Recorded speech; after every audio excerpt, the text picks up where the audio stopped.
Hello and welcome to the Finger Guns Podcast with Tony, Dave, and James, and welcome to fucking 2025, y'all. Pew, pew, pew, pew. We're here. There's only been one thing that's come out this year so far, and it was Dave's solo journey into an interview. We don't talk about it. Oh, two technically, because our 2024 wrap came out this year too. Well, no, but that was the end of season 3. It didn't count. So the only thing that counts for season 4 is Dave's solo journey into an interview that no one was present for, and he did fine. He's a good little boy. He did fine. But anyway, I'm Jimmy. Did great. He didn't do just fine. He did fucking great. He always does great. James, you're never alone when you're with Christ. Fair. And Jose. Fair. Anyway, I'm Jimmy, and I'm here as always with Big T Tony V. Yeah, and Sleepy Dave. Sleepy Dave. Always Sleepy Dave. Are you EP? Yes. Okay. Yes. Well, we'll try to keep this short so that you can go to bed. Nah. And it's never short, James. Come on. Nah. All right, so strap in for 3 hours. We're gonna bake in an intermission like this is the Brutalist, and yes, sir. Yeah, strap in, strap on, and strap up. Let's fucking do it.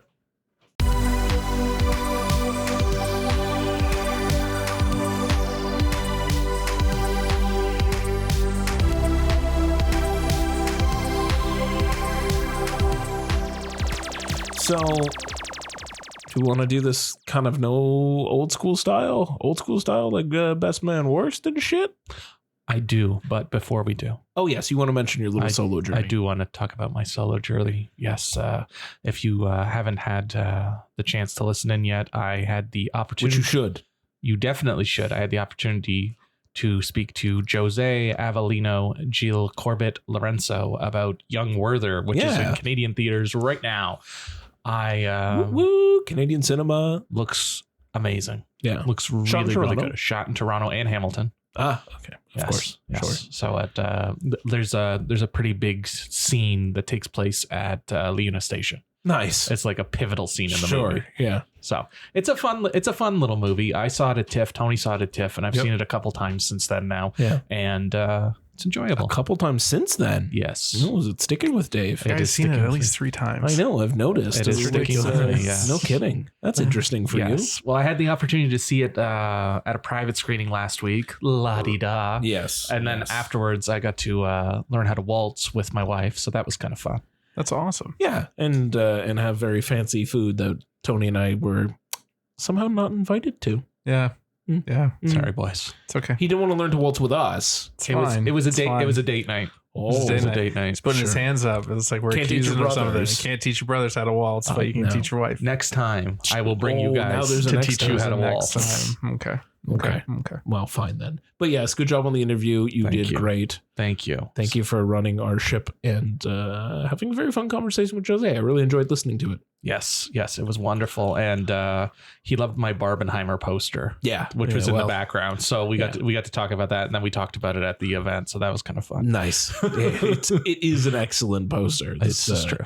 I can't even describe how wonderful it looks. Yes. Shout out to Layered Butter for that one. Yeah, big ups Layered Butter. Yes, big ups. But so if you have the opportunity to see Young Werther, you should definitely check it out. Yeah. I think that's about all the housekeeping I have to do now. All right. Well, you can come back to us at any point. Oh, yes. This is a free form podcast. It's we don't fucking hold you to it. This is true. True. But we want to why don't we go old school for best man worst? All right. James. Thrill you? Thrill me. Okay. I was looking back through my list and I realized I have a buttload of movies that I could pick for best. I'm proud of you. I do not. That's fair. So, I mean, there's in order to cover off some of these so that I don't miss anything in the future. And I don't feel like, I want to keep pushing forward with Best Man Worst. I don't want to have to continually drag myself back to December 2024 to pull out that shit in the past. Pull out a best. Exactly. So I'm just going to hit off a couple quickly that I've been meaning to talk about. So I rewatched Spencer. Still great. Not as great as I remember it. Still great. Yeah. Haven't seen it.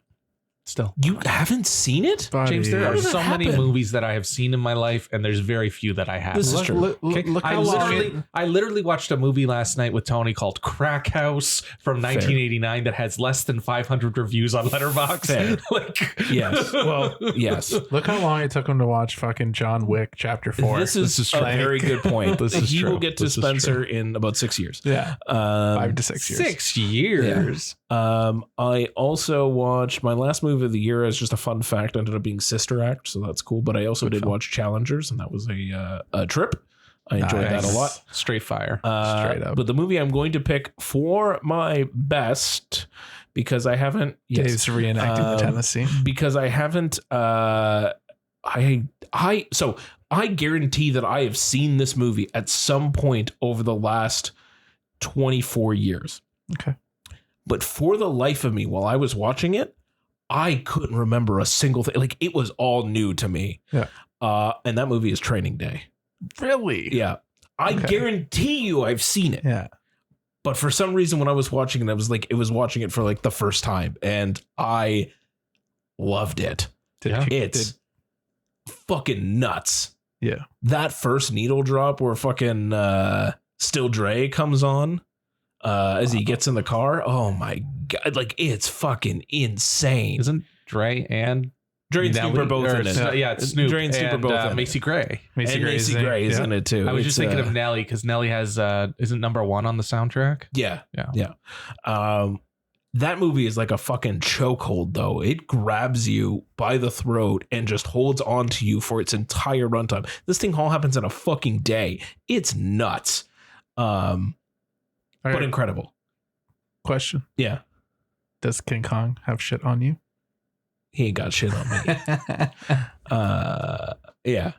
It's anyway, from opening all the way to close of that movie, it is fucking wild. And yeah, for some reason, I don't know why I can't remember when I saw it. I guarantee I've seen it because it's Training Day. Who the fuck hasn't seen Training Day? Yeah.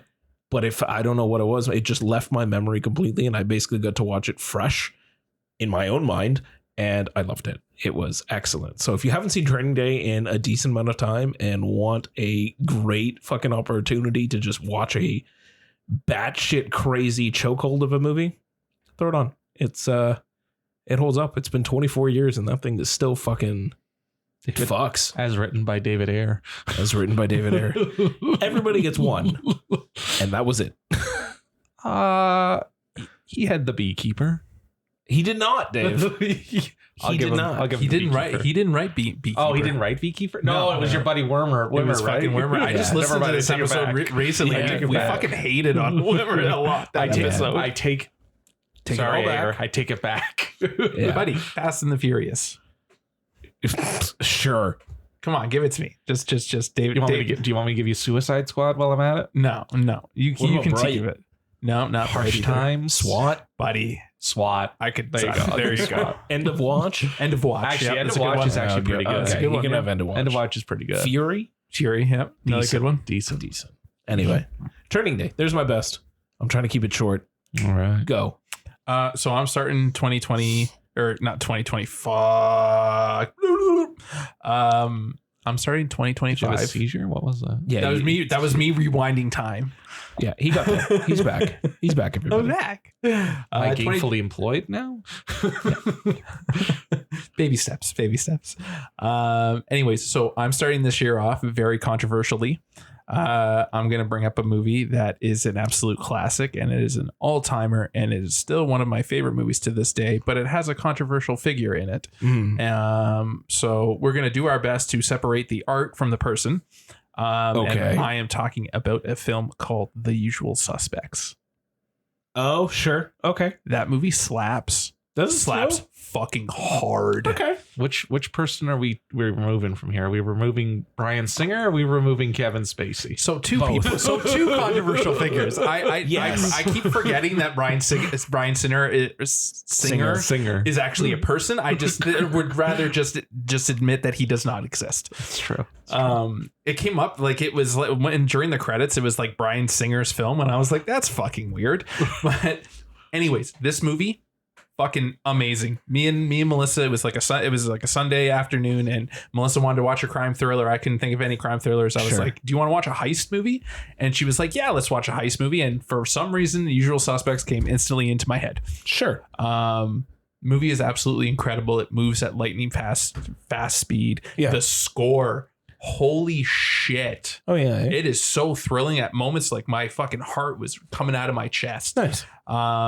But I need to say the movie would not be the same without Kevin Spacey. Kevin Spacey just gives it an incredible performance.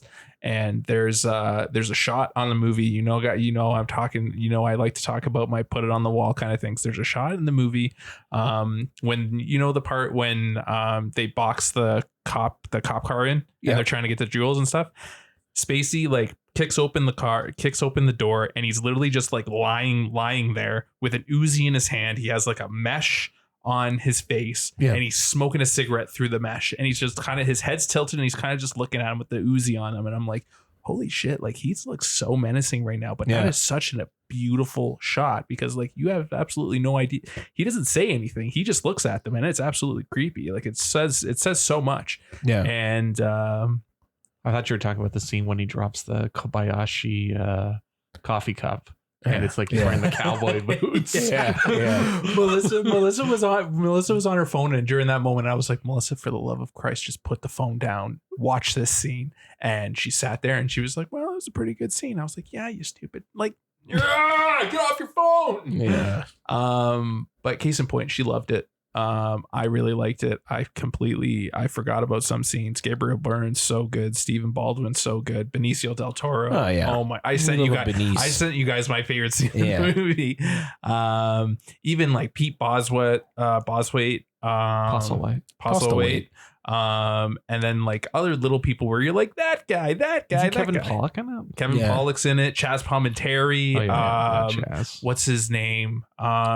His name is on the tip of my friggin' tongue. Kaiser Soze? No, not Kaiser Soze. He's the dad in Clueless, and he's like the cop in Shaft that like screws over Shaft. Dan Hedaya's in it. Giancarlo Esposito. I love Giancarlo. Losing my mind. Great. I miss Giancarlo. It's such a cast, and it's written by Christopher McQuarrie before he got into McQuarrie before he got into stardom with Mission Impossible. Like, this movie is great. You should see it. Bangers. What do you mean stardom? He won an Oscar for The Usual Suspects, son. He hit the big time with that one. Too. But yeah, he didn't do really much. He didn't really. What else did he do after Suspects? The Way of the Gun. Yeah. Case in point. Cool. Oh, he also did. He did Valkyrie as well, and he did a couple other ones. So until he became Tom Cruise's boy, there you go. There we go. Once he crossed paths with Tom Cruise, then he was off to the races. Absolutely. Again. Yes. There you go. Because he's Tom Cruise's boy now. Yeah. Usual Suspects. Nice. Dave. Thank you.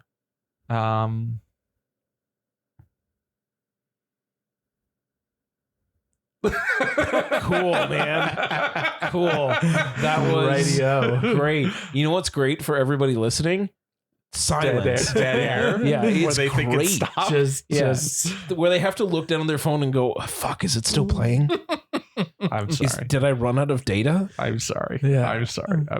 Dave, how did you space on your best? I literally just looked at the list, and then I had another word in my head, and then it left. Oh boy. So first off, I just want to say that Carry On, not as bad as she said. Not a great movie, but not as bad as she said. Kill yourself.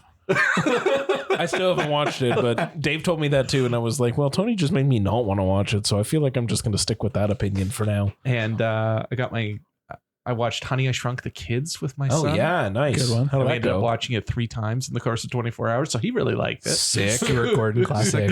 Did you ever visit was it? Oh, maybe it wasn't Honey, I Shrunk the Kids. No, it was A Bug's Life. Never mind. Carry on. I think it was Honey, I Shrunk the Kids, and they switched it. And then they changed it to A Bug's Life. So when I went, it was Bug's Life. And I guess before there was Honey, I Shrunk the Kids. But that makes sense considering that everything was huge and I was a bug. Yeah. Anyway. Yeah. So they switched it. Yeah. Disney World. Anyway, carry on. So I found out that movie was filmed in Mexico, which is really strange. Huh.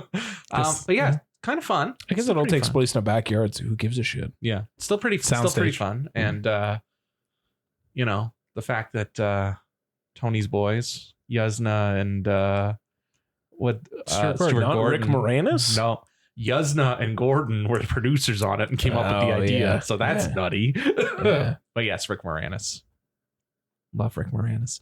But no, the film I was going to talk about was Blood Simple, and Tony brought it up because Dan Hedaya is one of the leads in Blood Simple. Yeah. But Okay. because it is much more relevant right now since a complete unknown is just tearing it up and is about to get nominated for a fuck ton of Oscars, and Timmy has a decent shot at winning. I want to talk about a better film about the folk music scene in the 1960s. Thank Christ, because I thought you were just going to take my worst away from me. I literally, like, my heart just sat in my stomach. I was literally about to say, bro, did we see the same movie? Is the best? All right, so go. Come on, give it to me. And it's Inside Llewyn Davis. Oh, okay. Which nice. I haven't seen that in ages. A long time. But as I watched A Complete Unknown, all I was thinking was, I wish I was watching Inside Llewyn Davis. Yeah. Or Llewellyn. Whatever. Kind of goes both ways. It's Welsh. Sure. Llewellyn. Inside Llewellyn Davis. Yeah. Such a brilliant film. A brilliant film. Tony was just talking about a movie that moves at a rapid pace. This movie just fucking flies. It's the week from hell for this poor bastard. Yeah, seriously. But it flies. It looks amazing. The music is spectacular.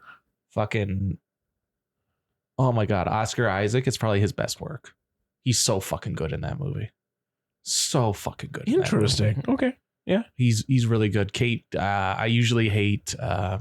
Kate, I usually hate. Is her name Kate? What is her fucking stupid name? I couldn't tell you. She's in Promising Young Woman. Oh, Carey Mulligan. Carey Mulligan. Kate, I usually hate. The Kate I usually hate. Carey Mulligan. Yeah. She's very good in this film. Sure. John Goodman, F. Murray Abraham, fucking Justin Timberlake. Yeah. Adam Driver doing Dear Mr. Kennedy, which is fucking Please, Mr. Kennedy. Please, Mr. Kennedy. Fucking straight fire. Yeah. And just the way they edit this thing is just a thing of beauty. Absolutely. And Ulysses the cat. Yeah. The scene, the cat. Them on the fucking subway train and the cat's looking out the window. There's a shot you put on the fucking wall. Absolutely. Frame it. It's so fucking good. Yep. Just the coloring and just, oh my God, I loved it. Yeah.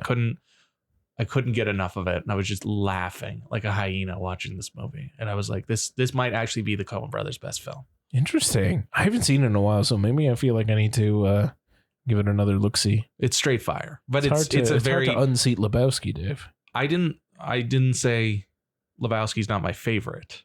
Lebowski is most certainly my favorite. But I think Llewellyn Davis is the best. Okay.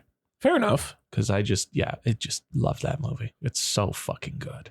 I'm gonna have to watch it again. But it's definitely you have to like the Coens. If you don't like the Coens, you're gonna think it's boring as shit and hate the hell out of it. Yeah. And be like, what the fuck is this guy going on about? Yeah. Why are we here? What are we doing? Yeah. Fair enough. You know what I just realized? Coen brothers had 2 movies where their main character was named Llewellyn. Yeah. Yeah. What a weird name. Llewellyn Moss. Yeah.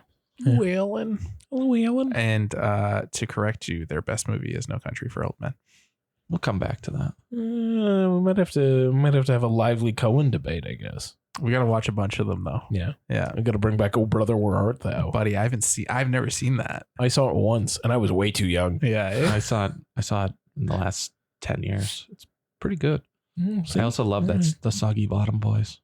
Well, yes, the Soggy Bottom Boys are where it's at. But also Fargo exists. Fargo does exist. Yeah. So does Barton Fink.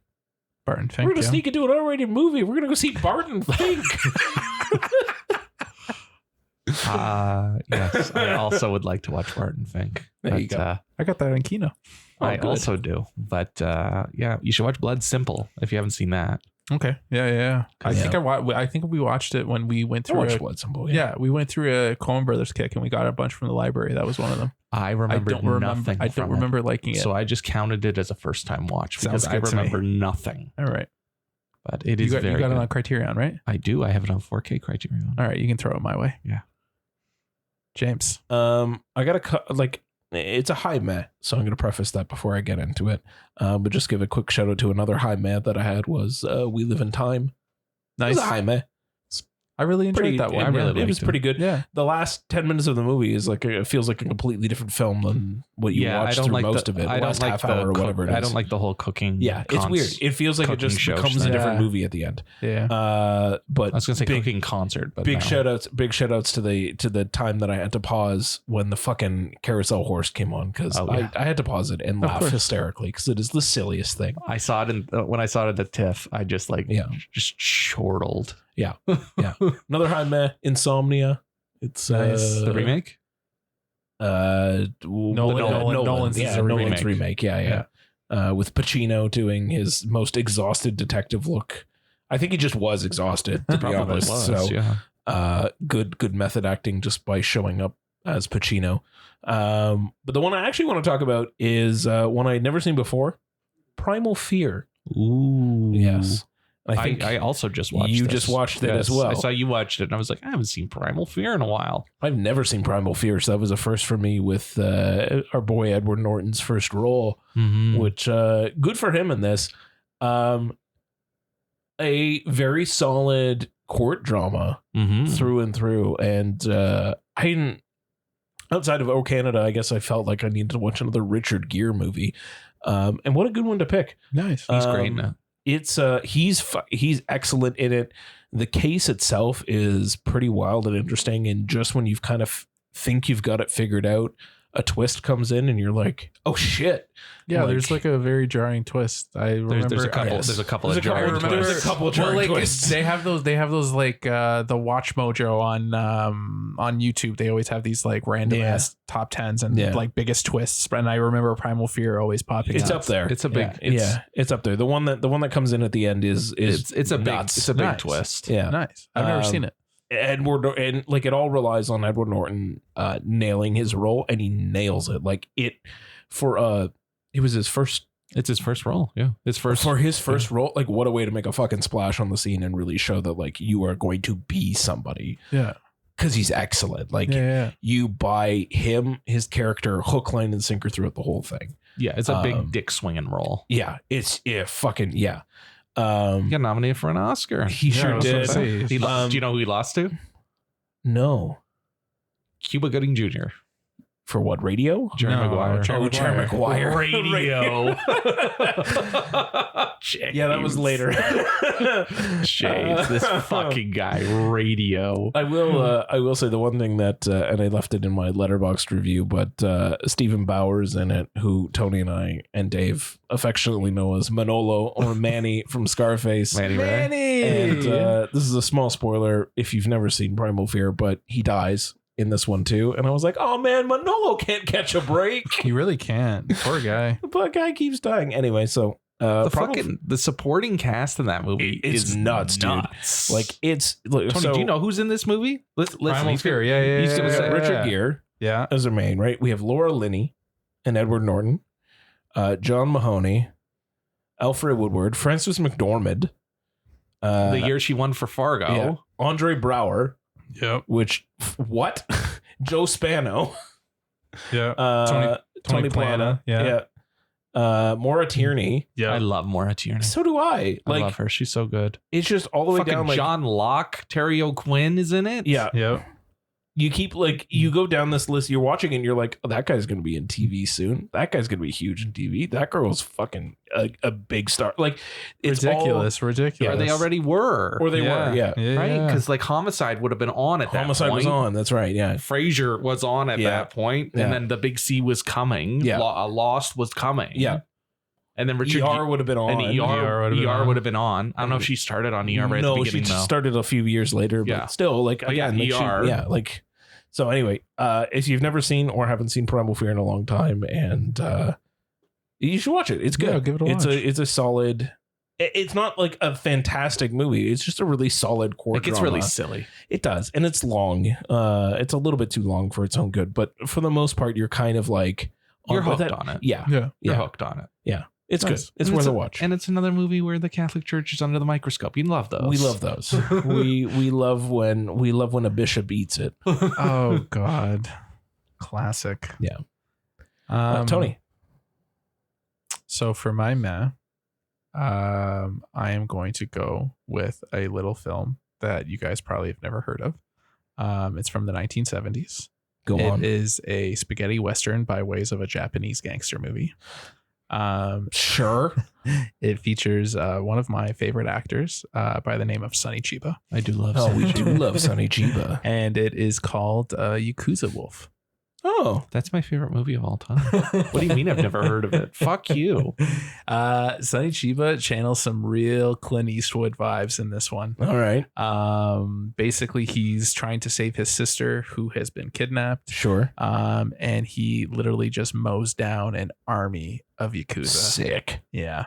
There's a lot of action. Yeah. There's a lot of Sonny Chiba kicking ass. Nice. I realized that, or I found out that Tubi has a lot of Sonny Chiba movies. All right, Tubi. And, yeah, fucking hands down to Tubi. And I really wanted a Sonny Chiba action movie, and I ended up watching The Bodyguard. And Yeah. fun fact about The Bodyguard, it opens with a Bible passage, and it is a Bible passage that the both of you know very well. By Ezekiel 25:17. exactly. Path of the And- righteous man. I shit you not, almost verbatim is in Jules' speech in Pulp Fiction. Yeah. Verbatim. Where do you think he took it? Yeah, that's what I'm trying to point out, Dave. You Wait, is fucking Bodyguard the Tina Turner movie? no, Whitney Houston, buddy. Whitney Houston movie? Kevin And in- Costner. Whitney Houston. It's Whitney, baby. Forever. Anyways, Alright. The Bodyguard didn't have enough action in it, and I was really let down. So I popped on Yakuza Wolf, and I was like, all right, Sure. giddy the fuck up. Sure. Are we talking like Dirty Harry Clint Eastwood, or are we talking like Tightrope Clint Eastwood? No, I'm talking about like the man with no name. Gran Torino. okay. Clint Eastwood. So Gran Torino Clint Eastwood. All right. All right. Like Sonny Chiba's playing for keeps, and he is literally like, if you get in his way, motherfucker, he is fucking taking you down. Sick. There's a scene where he's about to get ambushed by everybody, and he has, I don't want to ruin it because it's near the end, but he has something in his hands, and he's like kicking the people, and then all of a sudden like he can't kick anymore because there's more of them coming, so he throws whatever's in his hands to the side, and he pulls out a samurai sword, and he starts fucking Jesus. yeah. It's a toaster. What's that? Is it a toaster? I'm not gonna Toaster. say. It's a jackal. I Is it a I- bird cage? It's not a bird cage. Anyways, I really like this movie. It's not my favorite Sonny Chiba movie. I think Sonny Chiba, the best one so far, is The Executioner. But if you're looking for a random ass action movie from the 70s, Sonny Chiba, you always know what you're in for. Check it out, Yakuza Wolf. Sweet. And there's a sequel that ties nothing to the first one, and it's a completely different story. And I'm fairly certain Sonny Chiba plays a completely different character in the So sequel. it's not even a sequel. So it's a sequel in name only. A name only. Yeah. A name only. I'll let you Loosely go. connected sequel. Loosely connected. Dave. All right. For my my mid. Meh. I'm all out of sorts tonight, boys. I can see it. I'm not in it to win it tonight, but I will be in it to win it eventually. You just got to give me some time. So mid to meh. Mid to Meh is a film that's going to get nominated at the Oscars for Best Foreign Film. It's a film called Vermiglio, directed by Maura Del Pero. It was at TIFF. Neat. And it is Italy's entry into the Oscars. And it is about an Italian family that lives near the Alps, in the Alps. Tony, where do they live? The Alps. Yes, they live The in Alps. a small mountainous village called Vermiglio. Imagine that. Imagine that. It's And- in the title. and it's the ass end of World War II, and they're Sure. just kind of, just trying to go day to day. Okay. They're just trying to do them. They're The just trying ass to end do of that World at War the II. ass end of World War II, and there's Right. So when Italy's back on the Allied side. yeah, Oh, okay. there's a deserter who shows up, and he's mysterious, and he kind of has a thing for the oldest daughter. Is it Mussolini? It's not Mussolini, Oh, although well. they mention Mussolini. Of course they do. And this deserter's Sicilian, so obviously. Yep.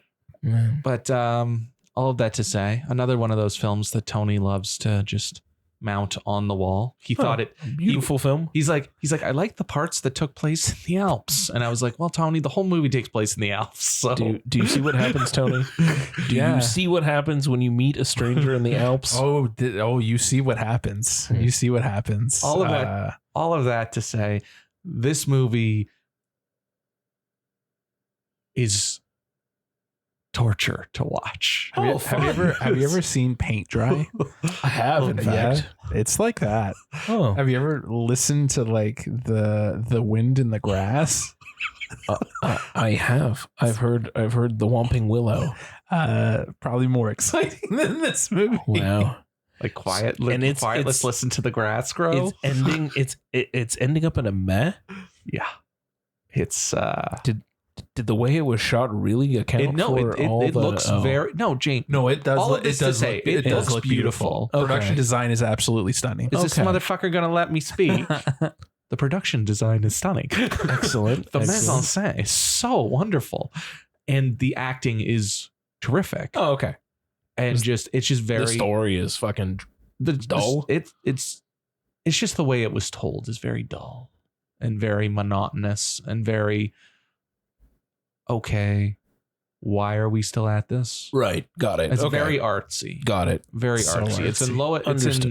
limited release right now. It's gorgeous. It's going to be nominated for an Oscar, so it is worth Checking out. checking out if you're an Oscars, If you're into that if sort you're an of thing. Oscars nom sheet completionist. you're an Oscar nom completionist. Yeah. Yes, you need to see it if you want to just have something that looks great on in the back. You remember how you wanted to get one of those Samsung frame Oh, the TVs? frame. Yeah. This would be a good. This would be yeah. a great film to have on So you there. can watch it on mute. That's what I'm saying. Okay, gotcha. It would be a great film to have on there. There's Okay. a lot going on. There's a lot of metaphorical stuff. Yeah. Acting is terrific. It's not, the pacing is not for me. Got it. Not your tempo. Not my Literally tempo. not your tempo. Not my tempo. It's not very exciting. And even when the exciting part happens, it's still not very exciting. Fair enough. So that's why I would put it in mid and meh. Got it. Now I understand. Mr. Wizard. I don't know why that's what came out of my mouth. Yeah, but you threw me. I don't know, man. I don't know. I don't fucking know what. I don't know. I told you I'm not on my game tonight, son. Mr. Wizard. Yes, I'll get you an exit. Let's talk about Where a is complete unknown. You're putting a complete unknown in the worst. I should have known. You already said it, but it's still throwing me. Yeah, Wow. it's a high worst. You're doing my boy Timmy that dirty, eh? I'm not actually doing Timmy that dirty. I think Timmy's performance was great. I think this movie isn't great. Thrill me, James. Sure. So while watching it, like, I thoroughly enjoyed every piece of this that had to do with Bob Dylan's music. I think Timothy's performance is great in it. I think he did a great job singing songs and performing. I think it's a great, weird music video. And being a dirtbag and a fuckboy. And being a dirtbag and a fuckboy, yes. But like everything else that's happening in this movie, I just didn't care. Like nothing else about this story did anything for me. I literally, it just felt like a means to get me to the next song. They covered a decent period of time, at least, not pretty much everything. And like the thing is, if like you know about Bob Dylan, he's got eras upon eras. Like he makes Taylor Swift's Eras tour look like nothing, because he's gone through like 17 iterations of the way that he performs and records, and you get a little bit of that because he did change style from being like a pure folk artist to electric kind of adjacent, still kind of folky in his own way because of just his own singing voice style and lyrics. Well, it's based on a book called Dylan Goes Electric. Yes, got it. Which makes sense. And it is a good sort of period to kind of understand a little bit more about the man. But I don't know, while I was watching it, while I enjoyed the performances, the story did nothing for me. It was tedious and boring for the most part. I just didn't care. Like none of it was exciting enough to keep me enthralled. The songs were it for me. That's it. That's all I got. That's all you got. Yeah. I think Timmy's great. I just don't think that the heaps of praise being being thrown at this movie are deserved outside of his performance. I think it looks good. It looked fine. Eddie Norton's really good in it. Yeah. I don't think he's Oscar winning. Nope. Good. No. There's If he- definitely if he's supporting actor is But pretty again, fucking stacked to begin with. If he wins, it's a this is your career achievement Oscar. Exactly. Yeah. And, but Yeah. you know, like And talking what a fucking joke it would be for him to win for this. Right? Yeah. But like, He's you know, definitely been better in others. literally talking about Primal Fear just before Yeah, there you this go. is a better performance out of Yeah. Edward Norton than this role. Like it's he's fine, but he's a great actor. Like I don't. It's not that he's bad in it. It's just he this doesn't is wow you. That's He's just a act. He's solid actor. He's just being Eddie Norton. He's just being Eddie Norton. Yeah. So. I thought what's his name was good. Your what's your buddy's name? Everybody's buddy. Everybody's buddy. He's in Monsters. Monsters. Batman v Superman. Who'd he play in Batman this? v Star. Oh, Scoot. Skeet. Skeet. No, Scoot. Scoot McNairy. Scoot McNairy. Scoot. Yeah, Yeah, Scoot was very good. Scoot just Yeah. kind of sitting there doing nothing because he didn't have a voice box. Yeah. Yeah. Just Scoot doing was very Scoot good. things. Just Scoot. Scooping. Scooting. And the woman from Top Gun who played Joan Baez, I thought she was very good as well. Monica Barbaro, is that her name? Barbaro. I thought she was Elle Fanning too. Elle Fanning. Sure. Elle Fanning is great in everything. Yeah. Yes. She's just a great actor. She's just a great actor. I don't know. It's fine. I didn't think it was a worst. I would agree with you. I don't think it deserves all the heaps of praise. I'm not saying it's rock bottom dog shit. Like Yeah. it's a high worst if we've ever had one. Yeah, like I don't. I get the praise right now just because it's new. Sure. If this movie came out in the summer, no one would remember it. Yeah. Other than for his performance, Yeah. And like it definitely has the newness factor Yeah. is helping it. Yeah. He's gonna do some weird stuff on SNL to try to just shore up his campaign. But you know, whatever. He's campaigning, man. He wants it. It's fine. I Good don't know for that- him. He rode a bike to the premiere the other day in the UK. Good for him. I guess this is his best role to date. I like Call Me by Your Name better. So do I. But I mean, he did sort of give a very good performance. He does. I thought he sang was every great. song, and he sang it really well, and gave a really good facsimile of Bob Dylan. So, I thought he was great, but yes, to your point, the movie's just kind of it's just kind of there. I don't know. And then there's like the real the hyper real universe meta universe thing because what's his name's in it? Mangold made another movie about him. Walk the Line. Johnny Cash. Johnny Cash. Yeah. Johnny Cash. Yeah. Right. So Mangold, like the Mangold verse or Yeah. something, where Yeah, Johnny where it's Cash just had an his own overlap, movie and except now it's he's not overlapping. Joaquin. Yeah. Yeah. He's decent too. I don't He's like him as an decent. actor, but he he's doesn't really have decent. much to do, but he's decent. It's Holbrook, right? Yeah. Yeah, I don't like him as an actor, but he's pretty He's decent. in it. decent.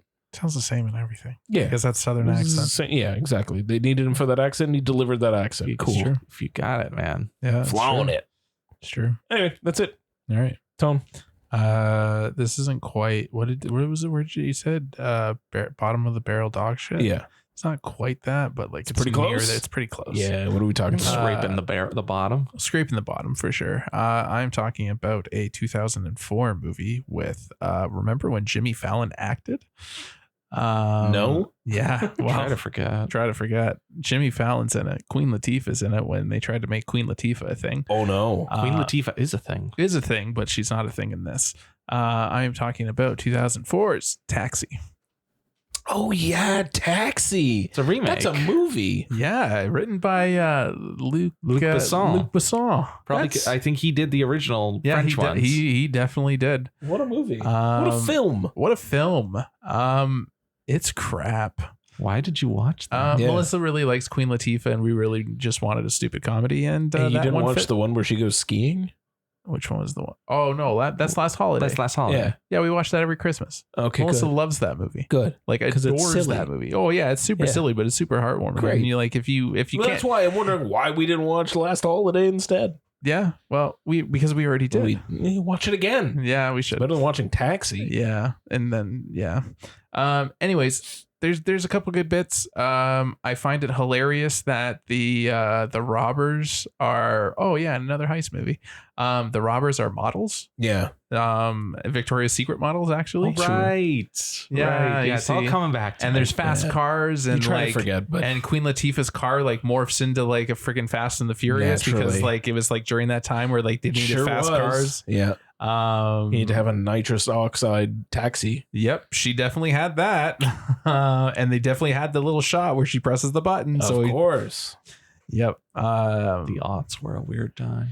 It really was. They really was. And I was telling that to Melissa. I was everything like, that came literally, before. It was such a weird thing. such a Like, weird, and so it was The like, Matrix did bullet time. Every movie had to do bullet time. But it was Fast and riddle- Furious had fast cars. Every Fast movie had to cars. fucking have fast cars. but it's like one of those You times got a where it was like fast car. everything was a remake. And everything Yes. was like, they were copying something that was copying another thing. And it's just all the movies are virtually the same and they all have that like similar look to them. Yeah. Yeah. It's like staring into a time machine. I'm not going to lie to you. Because the odds were definitely a weird time. And this movie was dog shit. Yeah. Taxi. Don't watch it. For the love of Christ, don't watch it. I'm going to finish this podcast and forget that Taxi exists again. Again, remember when Jimmy Fallon was an actor and No, why he no. switched to I late don't- night host? Well, he was on fuck over SNL for Conan a while, O'Brien. but yeah. Well, yeah, obviously. Yeah. Dave, finish us off, Holmes. Well, I already mentioned it.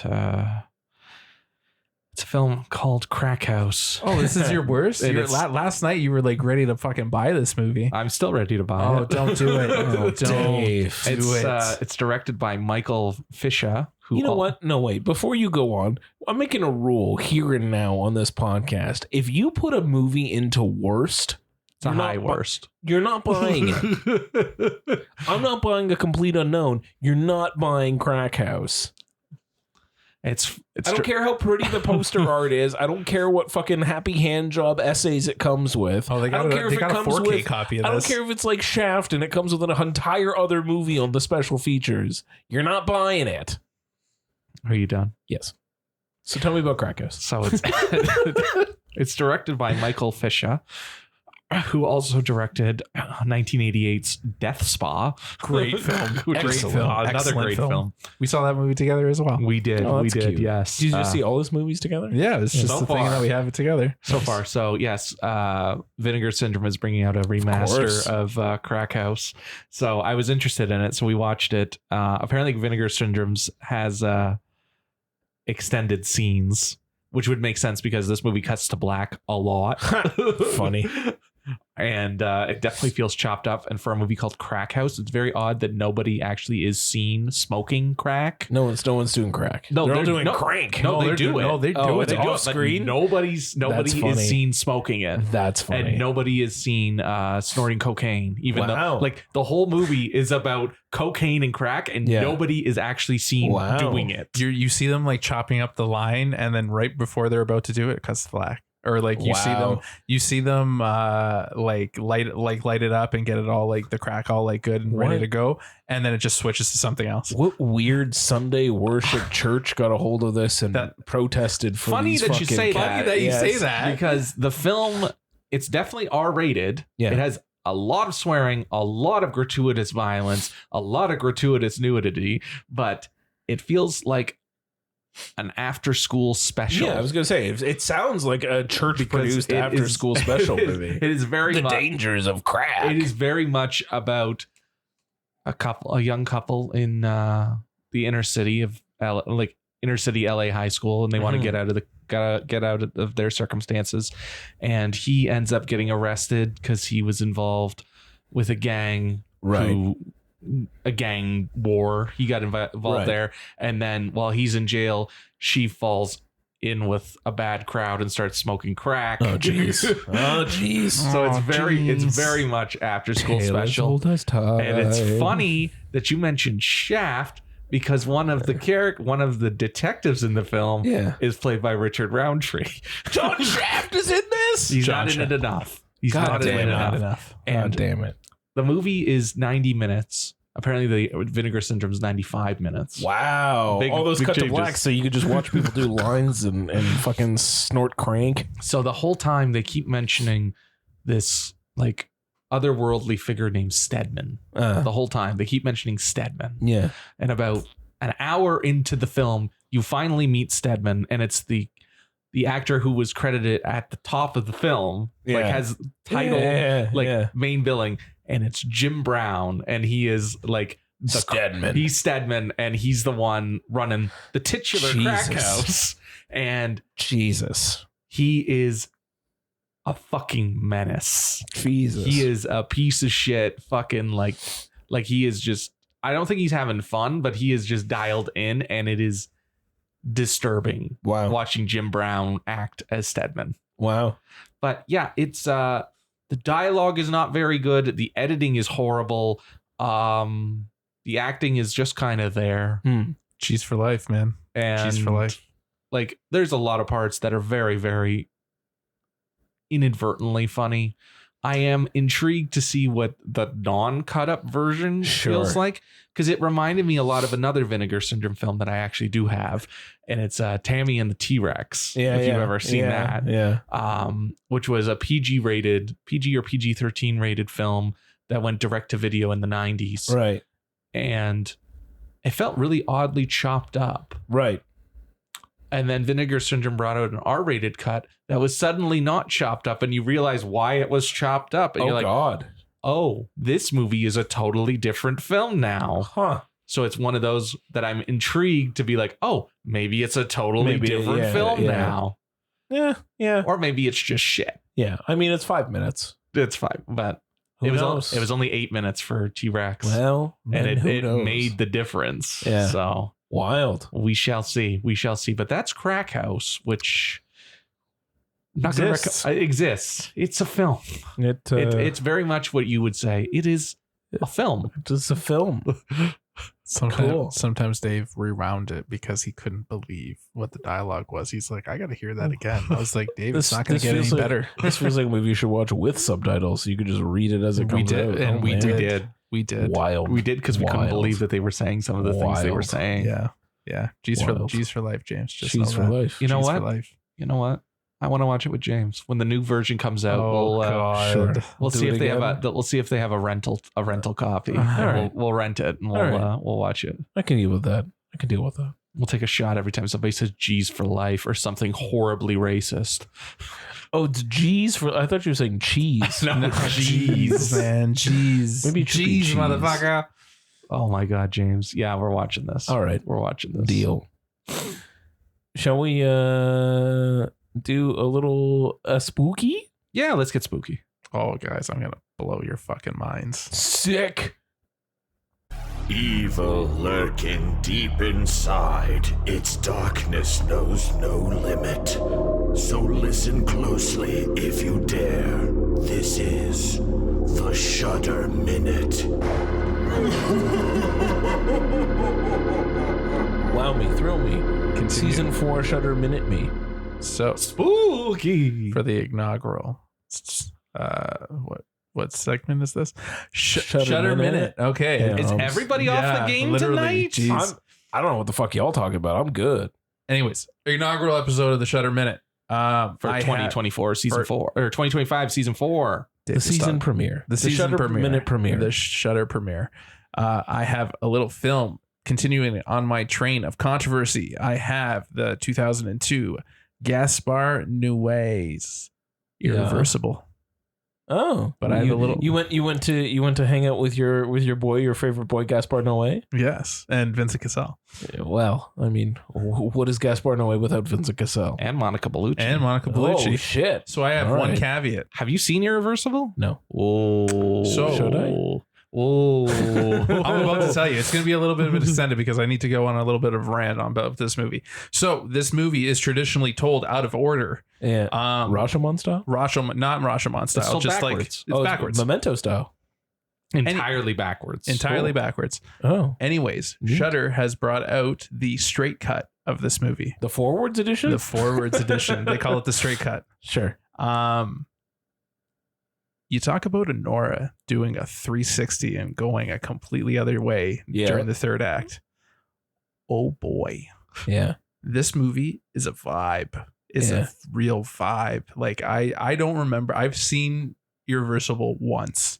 The correct way. The correct way. And I don't really remember. I remember certain scenes and I remember the scene.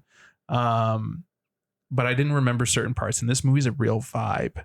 And then a scene comes, a 9-minute long take of something very, very disturbing. And the first time I watched this scene, it didn't get me, but this time it did. Huh. And I ended up fast forwarding during some of it just because I just couldn't fucking take it. It was more horrific than I remember it being. Wow. And If you genuinely don't know what he's talking about, like, don't look it up. don't look it up. Don't look I it up. won't. And I'm saying it on purpose. And I'm putting so many trigger warnings on this movie. If you're going to go into this movie, look it up, and you're easily triggered. Look it up first. For the love of Christ, I do not want to be blamed for this. Yeah, I'm not going to look it up. I'm just going you know me. But You don't for the listeners. for if they the don't know what listeners, he's talking if about. they don't, if you genuinely don't know what I'm talking about and you're interested, look it up first if you're easily triggered, because it is a very violent scene and you cannot unsee it after. Sure. Well, it's Gaspar, so obviously it's Right? not a great. It's not. It's a lot. The whole movie is like basically one take, and I love how he does the scene transitions. The camera work gets a little annoying because it keeps fucking moving all over the goddamn place. But it is excellent. Monica Bellucci gives a hell of a performance. Vincent Cassel is an absolute sleaze, slime, despicable human being. And when that scene comes, that movie is no longer a vibe, and it fucking goes down the descent into hell. And it is fucking wildly chaotic, and it is an absolute mess. Right. But you're in this, and it's like the whole movie is about choice and the repercussions of your choices and the consequences. And basically like human nature, when humans are pushed to certain limits and what they're prepared to do when all they see is red. It's no holds bar. It is relenting. It is unforgiving. It is fucking vicious. So what's the better way to watch it then? To be perfectly honest with you, I think the straight version makes it just a clear cut. It still has his unique style. It's still like very much a Gaspar movie. Yeah. But I feel like when you watch the original cut, it's more fresh. It's more original. It's told in a unique way that, like, you know, it's still giving you all the hits, right? Yeah. But it's giving you you in a different way. Interesting. The straight cut is a completely different vibe, different vibe in comparison to the original also version. Starts in a horrifying way in the regular version. Exactly. I've never seen the whole thing, but I have it on Blu-ray, and it has both cuts on it. I've wanted to watch both cuts. Interesting. And it's beautiful. Like, it's like the color, you know, Gaspar is with color, right? Yeah, and it's on display here. So Dev, you want to do a double feature? You want to watch it one way and then the other? I don't know if I could watch it both ways in the same We'll day. take a shower in between. It'll be fine. We might need to find Jesus in between, James. It's a great We movie. can call a priest. It's fine. I think they'd run. Yeah. It's great. It's like his calling card film. Yeah. Wow. This put him on the map. Yeah. Definitely. So, Damn. did you know I saw Love at TIFF? And he was there. Nice. Oh, really? So was the lead, Carl Glusman. Nice. Yeah, he was there afterwards. That was a film to watch. Oh, buddy, I saw it a couple of months later at Lightbox, and I saw it in 3D. Oh, buddy, 3D. Yeah, it's in 3D. Yeah, it's in 3D. No, don't tell him. I kind of want to tell him because he's not going to watch it in 3D. Well, I'm certainly not going to watch it in 3D. That's never happening. There's a bit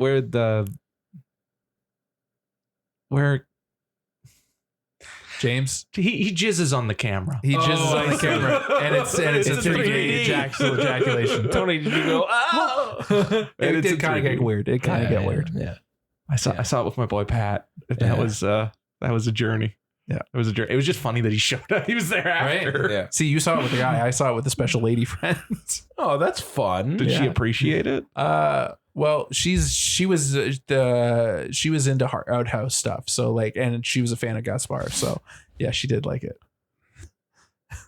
Yeah. Nice. Yeah, she did like it. She appreciated it. Yeah. Cool. Yeah. So not your wife. Not my wife. Or not your future wife. Not my future wife. No. Cool. Yeah. So that's a Shutter minute then. That's the Shutter 5 minutes. Shutter. Let's talk for a while minute. Yeah. But Yeah. Well, I had a lot to say. You've given me a new film to watch. It's It's fine. definitely a movie that you cannot cover in a minute. I kind of want to watch this movie with James now. Yeah, right? Come on. Let's do it. Sounds like it'd be more fun than Crack House. I don't know. Oh, buddy. I don't know. Oh, Be buddy. careful what you wish for. Will it be will it be akin to our journey watching Sallow? Careful what you wish for, James. All right. Jimmy. All right.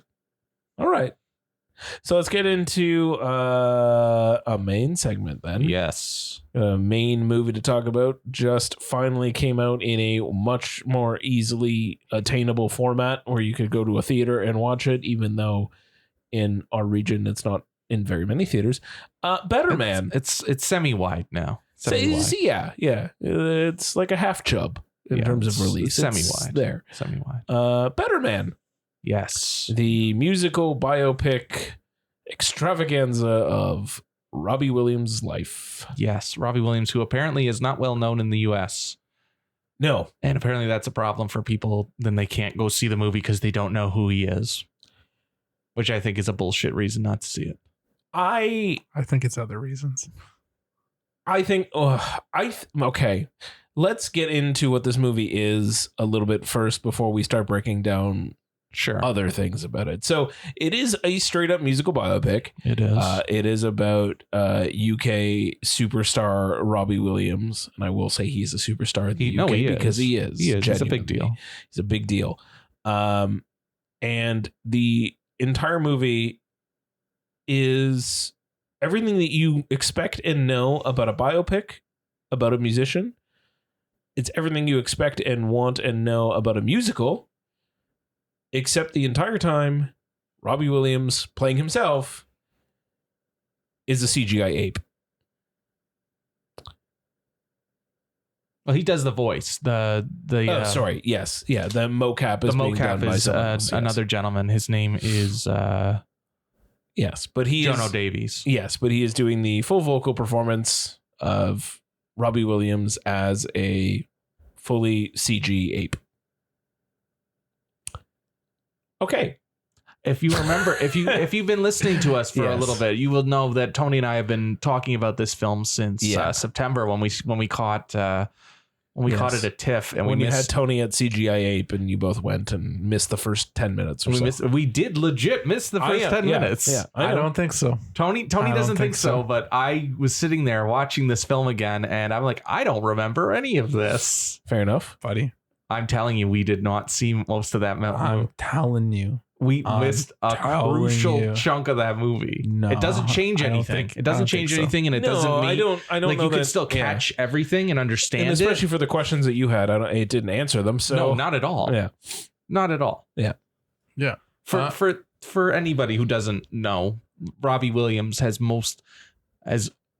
multiple times said that he feels like he's an animal on stage or like a monkey, and he's doing an act for you. Yeah. So that's the whole crux of why he's a monkey in this film. Yeah. But I also think it's just they wanted to bring in like a CGI CGI thing to kind of make the movie a little different and make it a little more unique. And I also think it helps that they don't have like 7 different people playing Robbie Williams at different times. Okay. Yeah. And let's kind of unpack that a little bit. Sure. That's funny that he brings that up because I saw something on Twitter. It was like a Mad Men meme.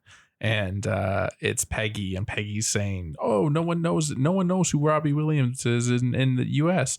And then it's John Hamm, and John Hamm's yelling at her. It's like, "That's what the monkey's for." Sure. That's literally the crux of Dave's. Yeah. Sure, but okay. Look, to some extent, I think I'm going to give this movie credit where credit's due for it being a big swing in taking a massive taking a musical biopic and swapping out your main character with a fully CGI'd animal instead. To your point, I think it does make things a little bit easier. Although maybe less so, because like you are kind of going through Robbie Williams' life. So he is a child monkey in the beginning, and it's definitely not voiced by Robbie Williams. It's definitely voiced by someone who is a child, and then from then on, it is voiced like once he's 15 or so, it is 15, voiced by Robbie Williams onwards. Which, okay, fine, but I mean, could you have done that with a human? Yes. I think more to the point, it allowed this movie to get away with a few different things. I don't think it changes anything from the actual music biopic formula at all. If you take out the fact that he's a CG monkey, I think it is literally a musical biopic. Yeah. It's formulaic. It is the whole thing. There's not a single beat in there that isn't hit. Like it hits every beat. What I do think it allows the movie to do is there is an entire sort of aside in here of Robbie kind of battling his own internal demons. Yes. Yeah. And it's done so in a more graphic kind of way, in a way that would be borderline too gruesome if it was a human. Because there is a point in there where there is an ape that is just fully missing its skin. Like, it is fucked as a visual. You've never seen the Rock DJ music video, have you? No. We're going to show it to you after, and you'll understand what that reference is to. But it's not, I don't even care about that reference because the metaphor that it's trying to sell is working for me. The point is, I think it allows the movie to go to those places a little bit easier and a little bit more palatable for an audience without it being like borderline of an horror movie. Were those humans? They would have to scale it back. I think they would have to scale it back. I think you're right. Side of it. I think you're right. They'd have to scale it back, and I think it would be a little more CGI-y, makeup-y, and I don't think it would be as effective. I don't think it would be as effective. I don't think it would be as effective. I keep being reminded of Rocket Man and the way Rocket Man was like fantastical. Sure. I feel like that's what it would have been if it was a human, right? Yeah. They get away with making it more dreamlike with the monkey, and in my opinion, I think it works better in that way. Yeah. I think it makes it more interesting and more palatable, and I think it just gives it's like the fresh, because we were literally just talking about a complete unknown, which hits all of the same beats and tells you the same story, and it's not unique, and it doesn't feel any different. Yes, the music is great because I love Bob Dylan, and it's a great performance, and I think Timmy does great, but it doesn't change the genre. It doesn't do anything new. I think this movie tries to do something, at least tries to do something new, and tries to be this grand fucking. He's a man who wants to entertain you, and the movie is entertaining, and it's very audacious, and it goes to some weird places, and that Rock DJ fucking musical bit is fucking incredible. It's awesome. Sure. It's so fucking good. And like, I don't know why they only released like a minute of it online. Why didn't you just put the whole fucking 4-minute clip online? Because that sells the movie. That should have been the trailer. Sure. Like, is it so fucking good? It's a spectacle. It's a spectacle. By the time I got there, and this is where I'm going to be sort of the dissenting opinion on this podcast, because I know, Dave, you cream your pants when you talk about this movie. I don't cream my pants, but I do really enjoy it. I didn't enjoy it nearly as much. I didn't necessarily hate it, but it was not anything that I was expecting it to be good or a huge swing for the fences that I was just going to enjoy, or at least be enjoyable. And I wasn't even entertained while watching it. By the time you get to the entire Rock DJ whole thing, I didn't care anymore. Like, I was just over it. Is that also a byproduct of the fact that the screen you watched it on was not a good screen? Because it was, like I told Tony, we watched it at different times, but we all watched it on the exact same screen. Yeah. And they definitely did not change the lens over from when it was playing Moana in 3D. It was too fucking dark. That movie is bright. So, and it is too fucking dark. That could be. And so I've been tempering my sort of expectations with it because I knew something was wrong with the projection. Like, it was flickering at times as well while watching it. Yes. Yeah. It was definitely... Thanks, Cineplex. Yeah, it definitely was darker in terms of like its brightness, but even still, yeah, okay, that movie's bright, but I'm just wondering if color, if that would have helped. The coloring would have helped a little. I don't think it would have changed. The brightness was dull, not the colors. The colors were there. It was just dimmer than it was supposed to be. I don't know that would have changed anything, because I was watching it and I was like, man, this movie is just fucking bland. Like it had a same sort of color palette happening the entire time. There wasn't like huge pops of color, save for a few scenes, of course. There's definitely moments that have larger color bits going on. And like, the rock DJ thing especially is very vibrant. And so, yes, I'm obviously like minusing Cineplex's dog shit fucking projector, because that sucked the entire time. It sure did. And it was annoying because I was watching the screen and I could see the bulb trying to get brighter, and it would flicker and flicker and flicker, and it wouldn't get any brighter. So I'm removing that from it. I'm not going to fault the film on that. Okay, I just wanted to make sure that we pointed that out. No, and I knew there was no way to not. I was going to get to that at some point when I got to my sort of overall theater experience, and the fact that I chose an aisle seat and someone chose to sit directly across the aisle from me. I'm like, the fuck are you doing? There's 4 of us in this theater.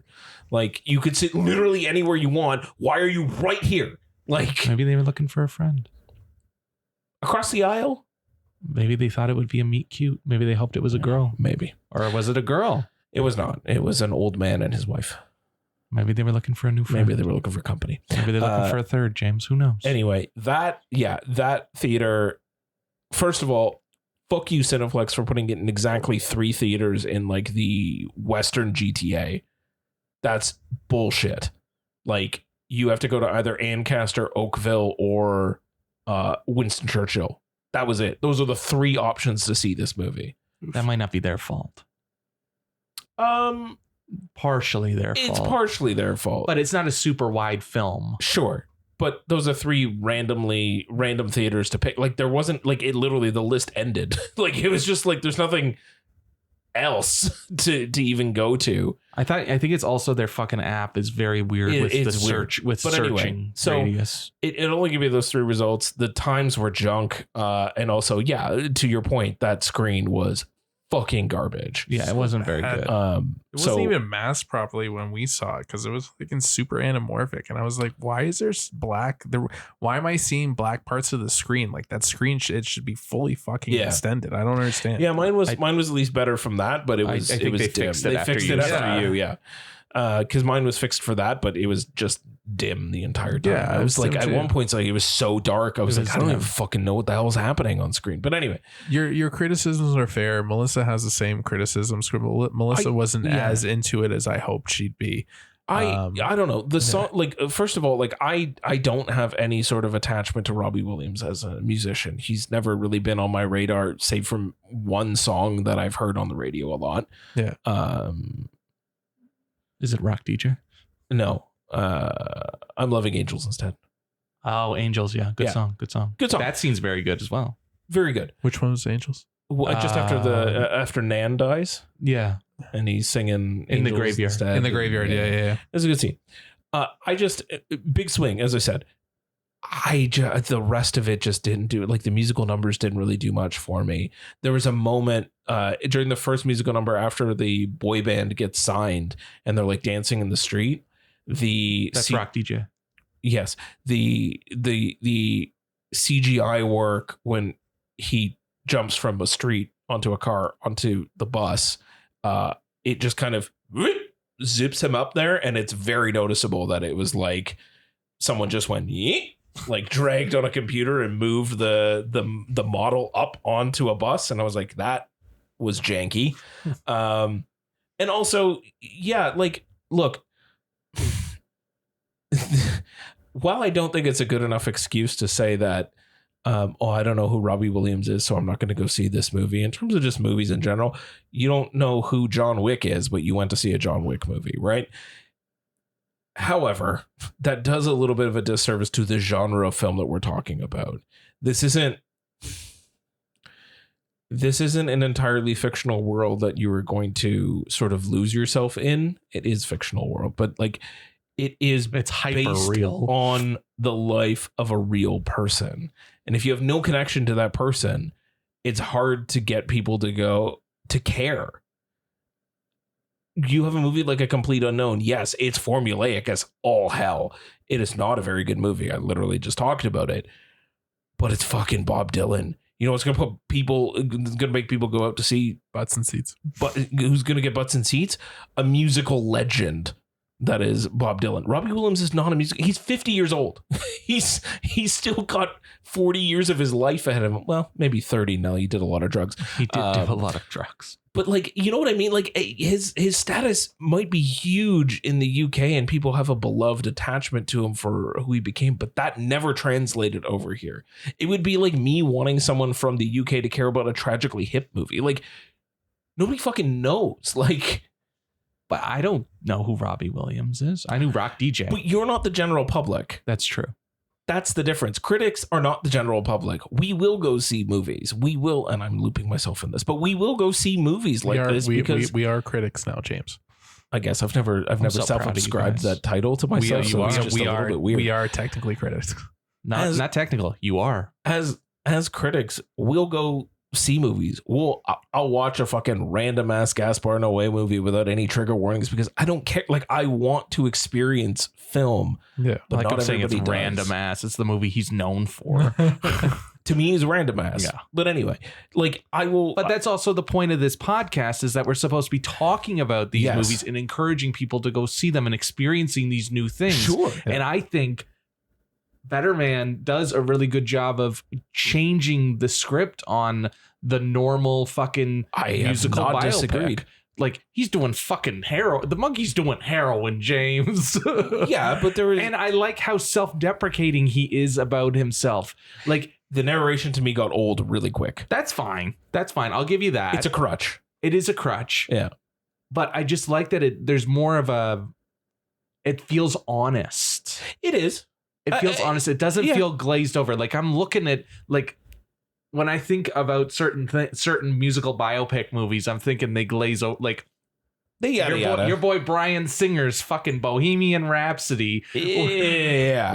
Where they're like, It's oh a yeah, yike. Freddie was out there doing all these horrible things, and we were just sitting here like doing nothing. We were saints. We were saints, and there's obviously- nothing horrible happened with the rest of the band. Credit where credit's due on that. Like again, I'm not saying that there's anything objectively wrong with the movie. I just and maybe my expectations were a bit too high based on the hype that you both hyped me up with on the year-end wrap-up as well, where you both put this on your biggest surprises list.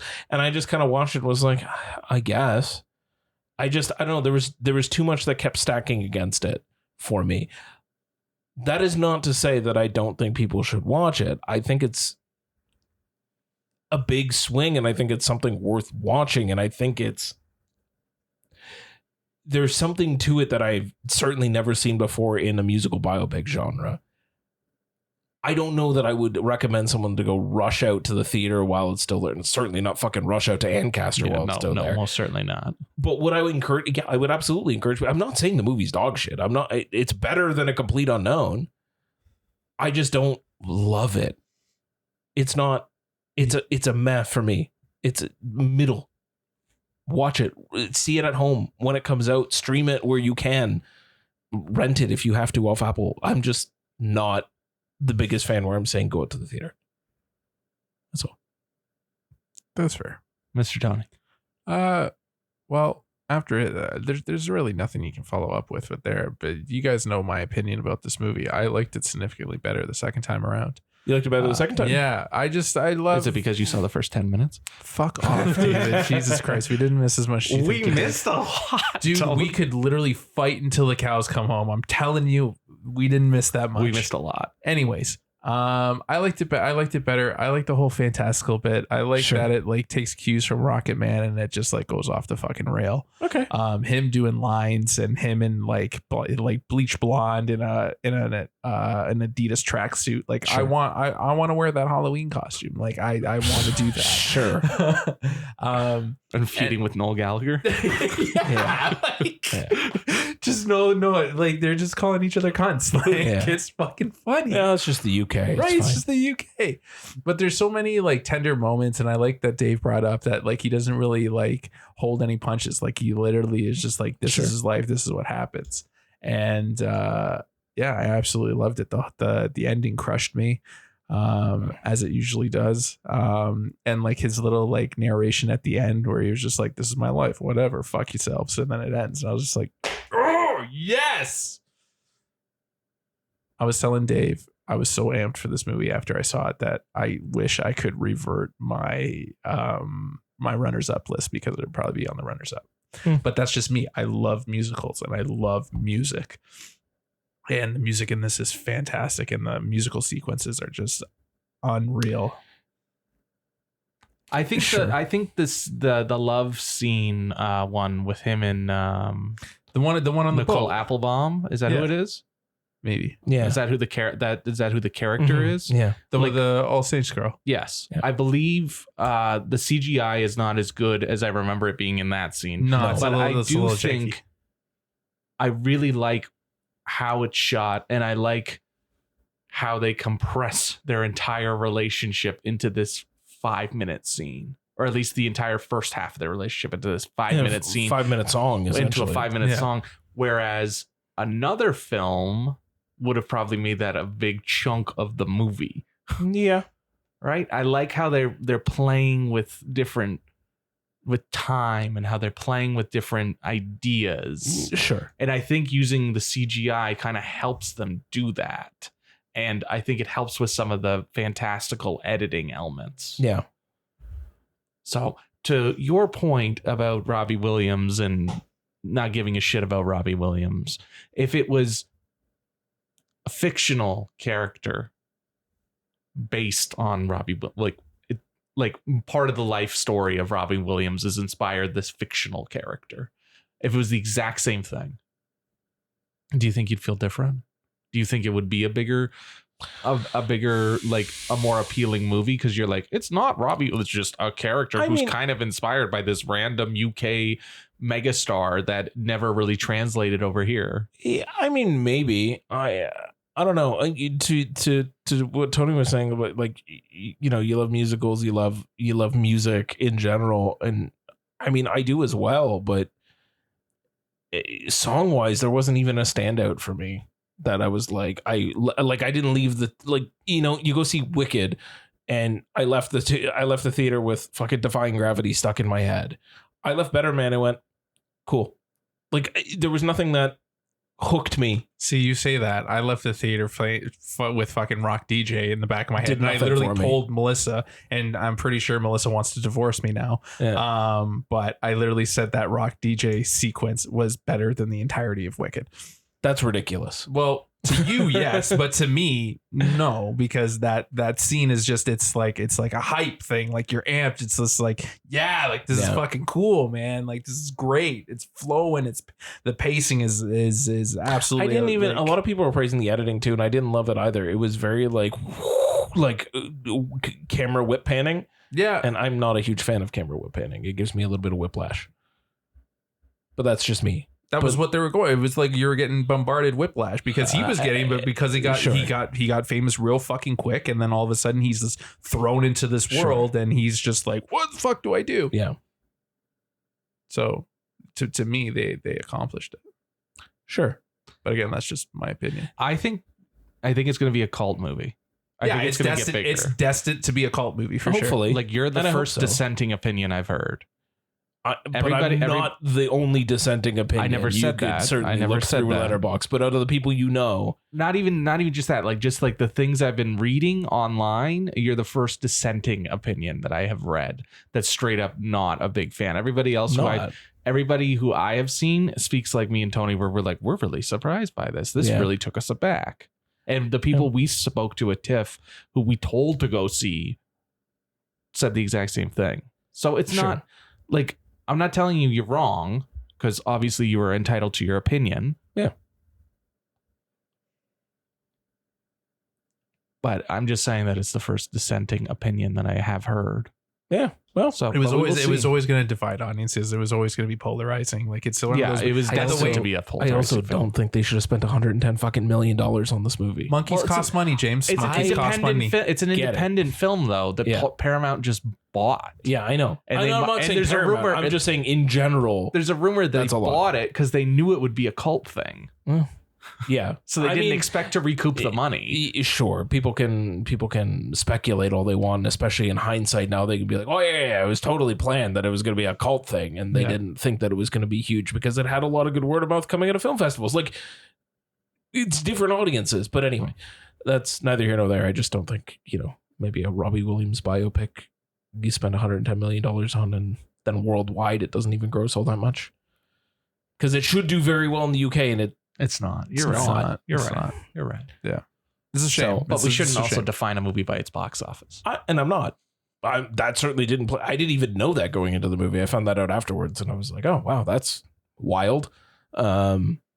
Yeah, it just, I don't know. And again, I'm not saying it's a bad movie, and I'm certainly Yeah. not dissenting to the point of like never watch this I movie. feel It's like- I fucking feel like- dog shit, crack house levels of bad. Like it's No, not. okay, we didn't say Crack House was No. dog shit.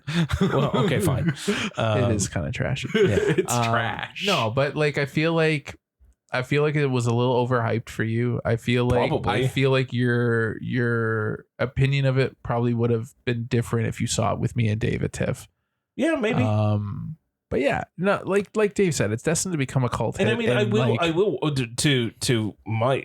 to everything that I just said. I'm going to watch it again Of because course. of how bad that projection was. Yeah, Like I will wait and I will watch it again because I will give it sort of a fair shake where I can control my own fucking brightness and make Of sure that I'm course. seeing it the way that it's supposed to be seen. But yeah, It's, I'm talking, and that's why I left all that bit out. To me, it was just overall, yes, huge accomplishment that it was a CGI monkey. Huge. Yeah. Great. Big swing. Inventive. Creative. It's just not enough to make me think that it's a great movie. you're either on board from it from the start or Yeah. you're not. You're either gonna love it or Yeah. you're gonna absolutely hate it. It's like what they're Yep. right. So I totally get that and I respect that, even though I totally think your opinion's wrong. But that's just me. That's just my opinion, baby. I still love you as a person, and I'm so allowed to continue to host this podcast. we didn't say that. Oh shit! All right, well, fine. No, then. but you're Y'all entitled. choco fucks are on your own. Right? Fuck. No, but no. Everything that you said, I completely agree. I agree where you're coming from, and I feel like it's fair. Thank you. It's valid Yeah. criticism, but I think it's wrong. That's fine. It's fine. It's fine. I don't mind being the voice of dissent. Dude, dude. One of us got to be. It's got. Yeah, it's. I mean, it's like, we can't just be a circle week, jerk. It's true. This week it's going to be you. Next week it may be me. It may be Dave. It may be all three of us. Like it. Depends on the movie. It depends on the movie, exactly. But I like that it. We have I'm avoiding Cinema 9 and Ancaster. Yeah, though. fuck that. I'm just avoiding Ancaster in fuck general Ancaster. because I never have good I'll go fucking to viewing Burlington experience. instead. Exactly. The IMAX screen's fine. Well, because it's Sure. fucking there you go. There's where all their attention's going. The fucking IMAX It's screen. all the power, all the generators are powering that fucking Seriously. that projector. I think they could have done a little bit more with the dad in the middle. Yeah. Yep. Because it kind of comes out of nowhere. Like he's Yep. back, and Yeah. you understand why he's back. But I feel like there's that one And then he scene just that's kinda just missing fucks where they off, should and have you're just like- kind of put it back in. I guess we'll just forget about him for a bit and then he'll come back again. Okay. It's that scene where he's suddenly there with the girl. Yeah. That scene's very weird. Yeah, they needed another scene after that. Yeah. Yeah. I still love it. I think I liked it more as well. I don't know if I would I had it on my runners up list. I don't know if I would change its ranking or anything, but I look forward to watching it with better Yeah. Oh yeah. Definitely. Yes. picture Yeah. quality. Absolutely. It's not even worth arguing about. It's not even worth saying anything because they're not going to fix it. No. No. They're not going to fix There's it. no point. They're not paid enough to fix it. Yeah, and even to that point, and again, fuck you, Cineplex. I don't care. I never want your sponsorship. Going so far, like even when I was leaving, because like it's a Monday night, the latest screenings at 6 p.m. Like, are you fucking kidding me? Like, Well, that's because I they leave, don't have the but- late night screenings. There. sure. But I leave and like the only person there is some chuckle fuck kid that's just like closing up the concession stand. Like there's no manager around that I'm gonna like what I'm gonna do. Yeah, the project. Fuck it. Who fucking cares? They don't give a Obviously, shit. they fixed it. If Tony said it looked worse, Yeah, they fixed that at least, but there's no way that after all those screenings that they just are gonna ever fix that bulb. It's just gonna be whatever it is. all they gotta do is take the lens off. Yeah. It's because of the 3D. That's what it is. Mm. But yes, the bulb is probably shit too. Yeah, well, because that would the lens would explain the dimness. The bulb would explain the flickering, Yes. where it was like trying to be brighter and it couldn't. Yes. I was like, and I was like, the fuck is this? Like, fucking Cineplex. Anyway, Better Man. Better Man. Better Man. Go check it out once you can see it in a more accessible format than three screens. Or just watch it on a screen that doesn't suck. Yeah, that too. Do you have a new blue, Dave? I do. Oh my God. Look at you go. Let's get into, it's been so long. I need to know. What did that boy buy? It's Dave's Blue Blues. What did that boy buy? I What? didn't buy it. Somebody gave it to me as a gift. Huh? Tony, what was that movie you said was the best Coen Brothers movie earlier? I No believe Country? I said No Country for Old Men. And that's the film we're going to talk about because it just came out on 4K Hells to the yeah. Ooh. from our friends at Criterion. And let me tell you, boys, this movie looks gorgeous. Oh, fuck yeah. What's that line? Call it friendo. Call it. Call it Friendo. friendo. I forgot. Worst haircut in the world. I forgot. You leave how- Anton Chigurh alone. I forgot what a monumental all-timer performance fucking Javier Bardem as Anton Oh, Chigurh was. Dude. Yeah. Electric Yeah. doesn't describe it. Like he's Yeah. amazing. Yeah. It is like all-timer, like top fucking Yeah, it's 25 fucking performances nuts. of all time. Definitely. Like he's Nuts. so fucking good in this movie. Yeah. And just the way it moves, the way it's again, the editing and the sound design, because it's minimal music. Yeah. Versus inside Llewellyn Davis, that is like Maximal the only music. It's like Maximum cover to music. cover music. cover to cover music, but there's no music in between the music. Like it's when they're playing Yeah. music. This Yeah. is just like very minimal Yeah. music. It's a lot of just ambient sounds Yeah. and just a lot Deserts. of desert, a lot of ricochets, Yeah. and the fucking cattle prod thing. Yeah. Oh yeah. Oh my God. But yes, I haven't seen this movie in years, and this movie fucking slaps. Yeah. It's so good. And just the qualms I have with the ending that's very non-Hollywood ending, Sure. I still have a little bit of qualms with it. Woody's in it, isn't he? Woody does show Yeah. up. Oh, Yes. God. Woody shows up. Yeah. And so does Tommy Lee Jones. Tommy Lee Jones Yeah. is the main character. He was Milton in fucking Office Space. I don't know. I never remember his name. Oh my fucking God. Yeah. Stephen Root? Yeah, he's there. What the Yeah, fuck? Stephen Root is there. Yeah. He's Yeah. Stephen Yeah. Root. Oh my God. Yeah. It's just so well done, and Criterion really pulled out the stops. It's great. It looks Absolutely. great. There's some solid features on the Blu-ray, like archival stuff and new stuff, and Nice. it like a bit. There's like a whole 30-minute bit with Deacons. Like Yeah. Because it's It- photographed so beautifully. it's photographed incredibly. It is top tier Coens, and it's really funny yeah. and really fucking bleak. That's what I would. Yeah. That's what I remember about it too. When I watched it last, was just like, this is funnier than I remember it. and really bleak. And Real bleak. credit to Criterion, they actually have like there's an actual booklet on this one. It's not one of those fucking Nice. accordion things that they Yeah, keep it's a bringing book. out. It's an actual book, so good for them. But yeah, I love this movie. It is top tier Coen. It's a top tier release from Criterion.